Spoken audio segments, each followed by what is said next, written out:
Hey guys, hey, it's Daniel with the Lehman Group. Hey, so you'd be surprised how many times I get calls and emails which say something to the effect of, "Hey, I heard rates are down," and I'm like, "Well, by the time you get the news that rates are down, they're already back up." Or it's like, "I heard rates have gone up," and it's like, "Well, by the time you get the news that rates have gone up, they've already probably got back down." Is always to be really proactive in getting information. And so I noticed a couple of things recently that are that should be of interest to someone who is either working with buyers as an agent or who is a buyer themselves or a potential buyer. So I wanted to share those two things with you real quick. First things first, if you look at what interest rates are doing, this is back in the low interest rate heyday back in 2021, 2020 timeframe, right? And over the period, so this is the bond market. So as these bonds go down, rates go up. So we track these all the time to try to be proactive. But as these bonds go down, rates go up. And so from this period in time in November of 2021 to where we are today, there's been a market increase in rate because there's been a market decrease in these bonds. But if you look down here, you kind of hit this mid-June kind of bottom out, and we've kind of formed some support and we're kind of moving the other way. And more importantly, we're moving sideways.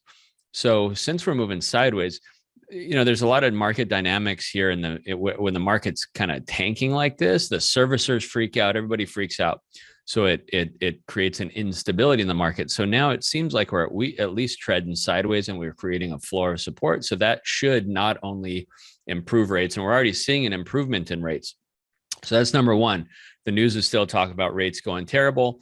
In reality, we're seeing some kind of a floor, or at least some kind of solid foundation where you'll also see some of the margins drop for the servicers and from the servicing side, and rates should improve. So that's number one. I think rates are kind of settling in, which is a good thing. The other thing to look at in conjunction with that is price reductions. I don't think, I mean, I could be wrong, but all the loans that we've done since 2007 and 8, every single loan that we've done, I don't know about every single one, but a lot of the loans that we've done since 2007, 2008 have been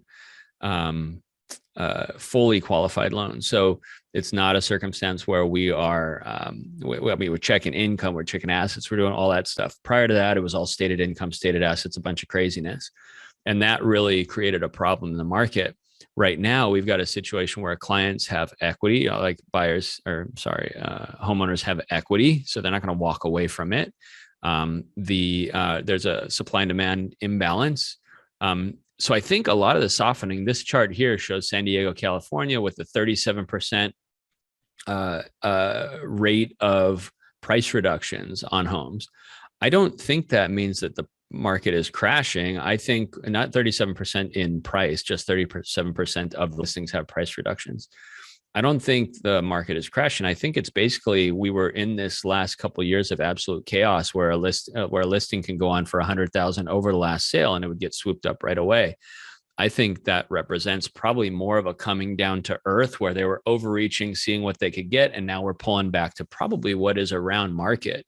So what that means to you as a buyer and what it means to your clients as buyers agents or agents who work with buyers is there's this case of it's settling and interest rates probably coming down and it shifting to more of a buyer's market where you could actually get an offer accepted without offering up your firstborn son, or and you could also get potentially closing cost credits, and it makes it a lot easier on the buyer side.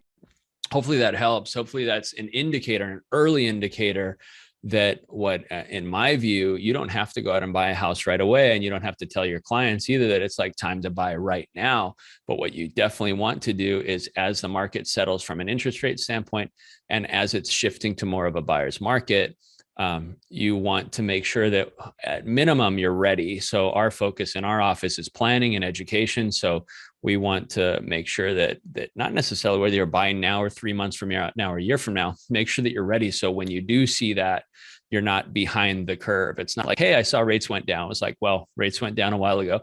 Hey, I heard it shifted to a buyer's market. Hey, that happened a while back. Now it's kind of settling back in. So just be ready for it. Hopefully that helps.